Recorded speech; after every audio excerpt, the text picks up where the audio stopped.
হাজার ব্যথার বেদনার পরে ফিরে শুনি তুমি আপন ঘরে।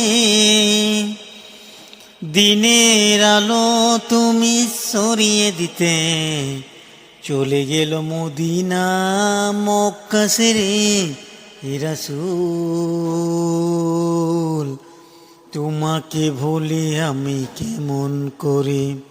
হে রাসূল তোমাকে ভুলি আমি কেমন করে। খেয়ে না খেয়ে দিন প্রসারের কাজে নিজেকে দিয়েছ বিলিয়ে। খেয়ে না খেয়ে দিন প্রসারের কাজে নিজেকে দিয়েছ বিলিয়ে। তাই ফেরে কাফেরেরা চিনল না সে আলো, পিছু দিও দুষ্টর পিছু দিল লিলিয়ে। হাজার ব্যথার বেদনার পরে ফিরে শুনি তুমি আপন ঘরে।